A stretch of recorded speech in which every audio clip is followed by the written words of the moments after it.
Students, इस video में आपको बताने वाला हूँ कंपाउंड और मिक्सचर दोनों में क्या डिफरेंस होते हैं। तो सबसे पहले हम इसकी डेफिनेशंस को देखेंगे, उसके बाद इसकी डिफरेंस पे बढ़ेंगे और आप वीडियो को एंड तक देखना, क्योंकि इसमें भी हम बहुत सारी इंपॉर्टेंट चीज़ें कंपाउंड और मिक्सचर के बारे में डिस्कस करने वाला हूँ। तो वीडियो को आगे बढ़ते हैं। ठीक है, तो सबसे पहले आपको पता होना चाहिए कंपाउंड क्या होता है, मिक्सचर क्या होता है। ठीक है, अब बात करते हैं हम कंपाउंड की। तो कंपाउंड ऐसे सब्सटेंस को कहते हैं जिसमें दो एलिमेंट या फिर दो मॉलिक्यूल के बीच में क्या होना चाहिए, रिएक्शन होनी चाहिए और उनके रिएक्शन से एक नया प्रोडक्ट फॉर्म हो, तो उसको हम क्या कहते हैं, एक कंपाउंड कहते हैं। अब मैं इसका एक एग्जांपल लेके आपको बताता हूं। ठीक है, जैसे कि हमारा Na और एक Cl, ये हमारे क्या हो गए, दो एलिमेंट हो गए। ठीक है, इन दोनों की रिएक्शन होती है तो NaCl बनता है, ये हमारा क्या होता है, कंपाउंड होता है।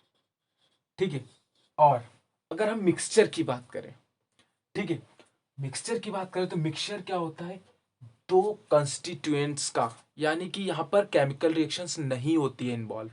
ठीक है, फॉर एग्जांपल वाटर और ऑयल, इन दोनों को हम मिक्सचर करते हैं, मिक्स करते हैं, तो वहां पर वो दोनों रिएक्शन नहीं देते हैं आपस में।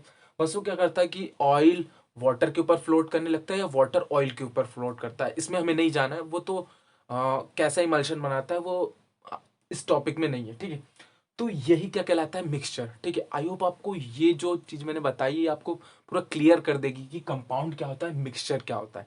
ठीक है, अब हम आते हैं इसके डिफरेंस के ऊपर, थ्योरी में देखते हैं और बहुत सारे डिफरेंसेस नए सीखते हैं इनके बारे में। ठीक है, तो देखते हैं सबसे पहला डिफरेंस क्या है। यही इनकी डेफिनेशन ही इनका सबसे पहला डिफरेंस है। कोई सा भी डिफरेंस आप लिखना शुरू करें तो सबसे पहले तो दोनों की आप डेफिनेशन को जरूर लिखें। ठीक है, तो हम आते हैं सबसे पहले compound. Compound are formed as a result of chemical reaction between two or more element और मॉलिक्यूल। ठीक है, अब आते हैं हम मिक्सचर के ऊपर। Mixture are formed by simply mixing two or more constituents। और क्या यहां पर केमिकल रिएक्शंस नहीं होती है, नो केमिकल रिएक्शन टेक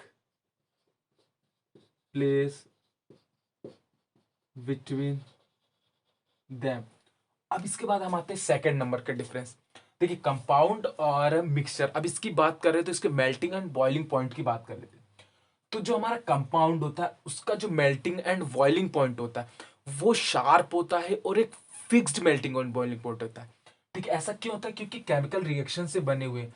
जैसे कि NaCl है, तो NaCl क्या होगा कि उसका एक फिक्स्ड टेम्परेचर होगा जहां पे वो मेल्टिंग पॉइंट देगा और जहां पर वो बॉइलिंग पॉइंट देगा। ठीक है, तो ये क्या है, उसके फिक्स्ड टेम्परेचर में।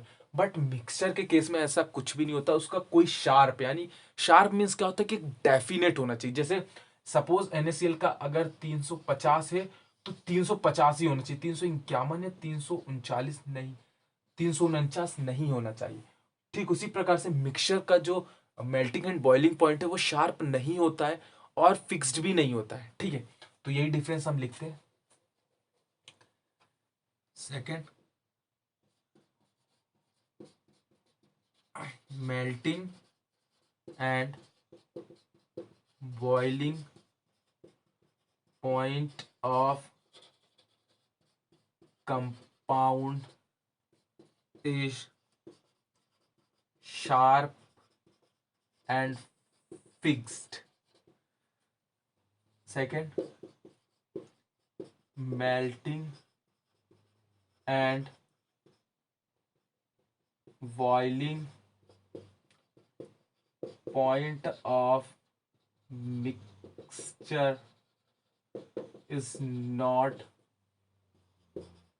sharp and fixed.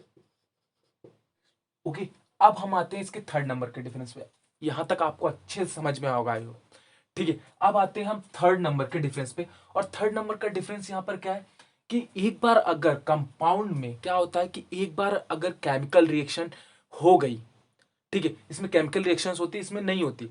अब कंपाउंड में क्या होगा कि अगर यहाँ पे केमिकल रिएक्शन हो रही है, यानी कि हम एक दूसरे को यहाँ पे केमिकल रिएक्शन करा रहे हैं, तो हम इसको फिजिकली जो है वो सेपरेट नहीं कर सकते। फिजिकली सेपरेट करना मीन्स कि जैसे हमने NaCl है तो उसको हम अलग नहीं कर सकते, एक एग्जाम्पल दे रहा हूँ। बट मिक्सचर के केस में क्या होता है कि हम उसको फिजिकली, वाटर और ऑयल अगर मिक्स है यानी कि मिक्सचर के फॉर्म में, तो हम उसको फिजिकली अपनी आंखों के सामने उसको देख के यानी कि हम उसको सेपरेट कर सकते हैं। तो यही हमारा क्या है, third difference. It can not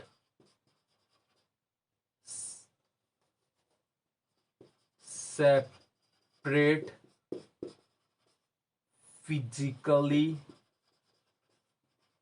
means, यानी कि फिजिकली हम इसको देखा जाए तो नहीं कर सकते सेपरेट, बट इसको हम कर सकते हैं। It can separate physically. Okay, ये हमारा क्या थर्ड डिफरेंस है। ठीक है, अब हम आते हैं हमारे फोर्थ नंबर के डिफरेंस पे। इसको रफ करने के बाद हम देखते हैं क्या है हमारे आगे के डिफरेंसेस। आई होप आपको वीडियो यहाँ तक अच्छी लगी और वीडियो को भी समझ में आ रही है, तो वीडियो को लाइक और चैनल को सब्सक्राइब जरूर करना, ताकि और ऐसे अच्छे अच्छे डिफरेंसेस पे आप वीडियोस देख सकें। ठीक है, तो हम आगे बढ़ते हैं। अब हम आते हैं हमारे फोर्थ नंबर के डिफरेंस पे। देखिए, फोर्थ नंबर का डिफरेंस ये बहुत ईजी है। कंपाउंड जो होते हैं वो होमोजीनियस होते हैं और मिक्सचर जो है वो हेट्रोजीनियस होते हैं, यानी कि एक ही कंपोजिशन में होते हैं, बट मिक्सचर जो है एक कंपोजिशन एक फेज में नहीं होते। यही रीजन है कि हेट्रोजीनियस होते हैं और ये होमोजीनियस होते हैं। तो क्या हो जाएगा फोर्थ नंबर का, compound is homogeneous in nature. और मिक्सचर क्या है, mixture are usually heterogeneous. But यहां पर मिक्सचर हेट्रोजीनियस होता है, सॉल्यूशन के केस में ऐसा कुछ डेफिनेट नहीं कह सकते कि होता है, एक्सेप्ट सॉल्यूशन। तो यहां पर अब हम आते हैं फिफ्थ नंबर पे। फिफ्थ नंबर का डिफरेंस ये कि जो प्रॉपर्टीज होती है किसकी, कंपाउंड की, वो ऐसा जरूरी नहीं है कि जो हमने यहाँ पर एलिमेंट लिए थे, यानी कि केमिकल रिएक्शन होने के लिए जो हमने यहाँ पर रिएक्टेंट लिए थे, जो उनकी प्रॉपर्टीज होती हैं, ऐसा जरूरी नहीं कि जो यहाँ पर कंपाउंड बनेगा उसकी प्रॉपर्टीज सेम होगी। बट मिक्सचर के केस में ऐसा नहीं होता है। जो प्रॉपर्टीज उसके मिक्सिंग पार्टिकल्स की होती है, यानी कि मिक्सचर नंबर, सॉरी, एलिमेंट 1 और एलिमेंट 2 जब उनका मिक्सचर होता है, मतलब कॉन्स्टिट्यूएंट्स का जब मिक्सचर होता है, तो यहाँ पर जो प्रॉपर्टीज होती हैं वो उनकी कॉन्स्टिट्यूएंट पार्टिकल्स की तरह ही सेम होती है, किसकी, मिक्सचर की। तो ये एक इनके बीच में डिफरेंस है। देखिए, the property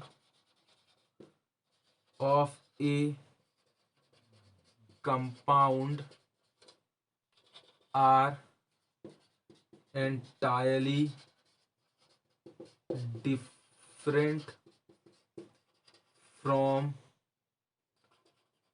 constituents। Okay, but यहां पर नहीं होता है ऐसा। The properties